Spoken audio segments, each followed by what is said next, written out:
इस वीडियो में मैं ऐसे महत्वपूर्ण प्रश्न आपको बता रहा हूं जो कल आपका 16 मार्च के दिन 100% आएंगे। जैसा कि देखिए सन में पूछे गए सारे प्रश्न हैं, तो देख लेते हैं सभी को।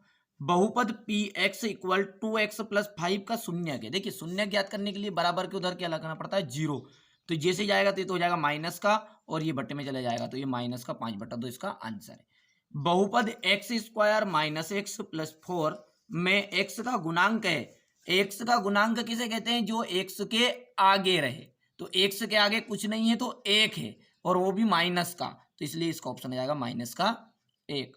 बहुपद 4x² + 5x+7 की घात है।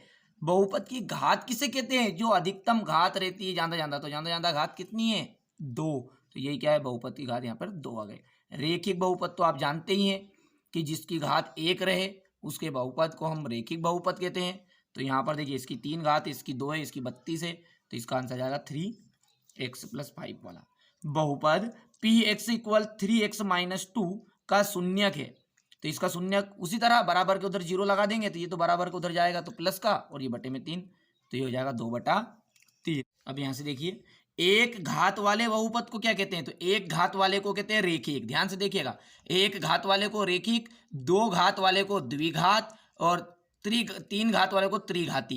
इसी तरह पद में एक पद वाले को एक पदी, दो पद वाले को द्विपदी, और तीन पद वाले को त्रिपदी। तो देखिए ये दूसरा ऑप्शन क्या है, पी एक्स इक्वल x+x² + 2 में कितने पदी होगा।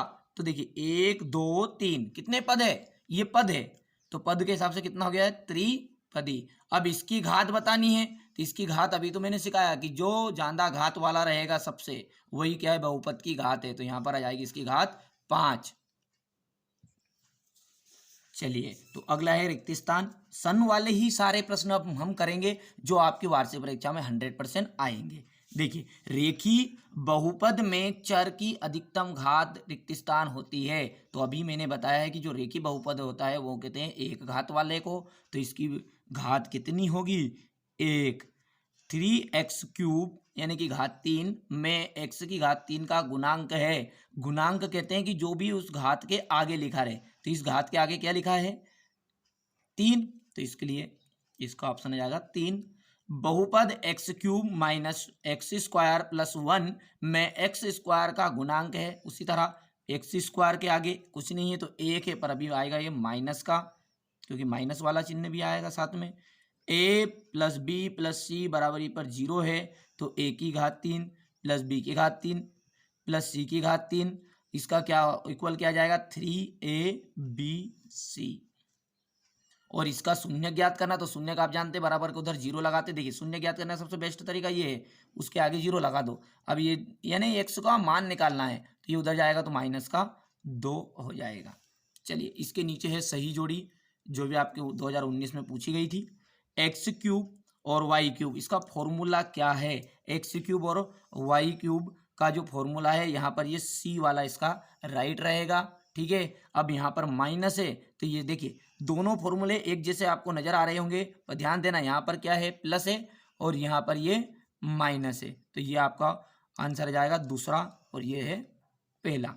बहुपद x+1 का शून्य क्या है, x+1, 1 बराबर को उधर जाएगा तो माइनस का हो जाएगा, तो ये माइनस का 1, ये तीसरा आंसर है। x² + x+5 की घात, घात किसे कहते हैं, सबसे ज्यादा वाले को। तो सबसे ज्यादा किसकी है, 2, तो इसका जाएगा आपका 2 राइट आंसर। चलिए इसके बाद में यहाँ से देखिए सातवां सत्य और असत्य का है, 2018 में पूछा गया था। लघुत्तम समापवर्तक प्लस महत्तम समापवर्तक इक्वल होता है बहुपदों का गुणनफल। यानी एक फॉर्मूला है, देखिए ये 10th में भी आपका काम का रहेगा, LCM × HCF और बराबर रहेगा दोनों संख्याओं का गुणनफल। क्या रहेगा, दोनों संख्याओं का गुणनफल। तो ये बात आपकी राइट है, यानी कि ये सत्य है। बहुपद x² + 2x + 3 एक द्विपदी बहुपद है। द्विपदी तो पद कितने हैं, 1 2 3, तो 3 पद वाला तो त्रिपदी, तो इसलिए ये बात हो जाएगी आपकी असत्य। यहाँ पर क्या पूछ रहा है कि x² का गुणांक 5 है, तो x² के जो आगे लिखा रहता है उसे कहते हैं गुणांक, तो यहाँ पर तो 7 है, तो ये बात आपकी क्या हो गई है, असत्य हो गई है। इसके बाद में यहाँ से देखिएगा 7वां क्वेश्चन। 7वां क्या कह रहा है कि 2 plus x square plus x में एक्स स्क्वायर का गुणांक है, तो अभी तो सिखाया मैंने, कितना रहेगा, कुछ नहीं है तो 1, तो इसका गुणांक हो जाएगा आपका 1। एक द्विघात बहुपद का उदाहरण दीजिए, तो कोई सा भी आप बहुपद का उदाहरण दे सकते हैं। तो यहाँ पर लिख दीजिए, देखिए A X plus B X plus C, ऐसा कोई जरूरी नहीं इसे लिखे, यानी कि आपको लिखना है कुल मिला के बाद की घात 2 वाला, 3x square plus 4x plus 5, ये आप लिख सकते हैं। ठीक है, एक 100 घात के एक पदी बहुपद का उदाहरण 100 घात देना है, तो आप लिख सकते हैं 20x की घात 100। ठीक है, या फिर आप लिख सकते हैं ए एक्स की घात कितनी आएगी 100। चलिए, इसके बाद है अपना 12वां, माइनस का 4 है और कोमा -4 है, ये किस चतुर्थांश में स्थित है। तो देखिए दोनों जो माइनस रहते हैं वहाँ आपका थर्ड चतुर्थांश रहता है, यानी तीसरा चतुर्थांश का रहता है।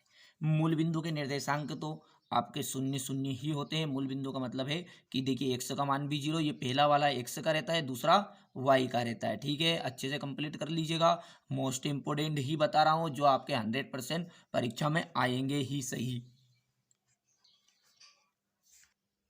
चलिए, इसके बाद में रिक्त स्थान में यहाँ से 7वां, जो सन डला वही करना है।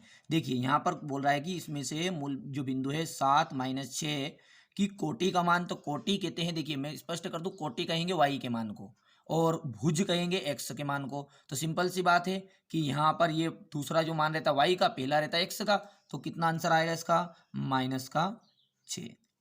मूल बिंदु के निर्देशांक, ये तो अब 100% आना ही, कितनी बार आ चुका है। ठीक है, तो मूल बिंदु के निर्देशांक होंगे 0 और 0, इस तरह से।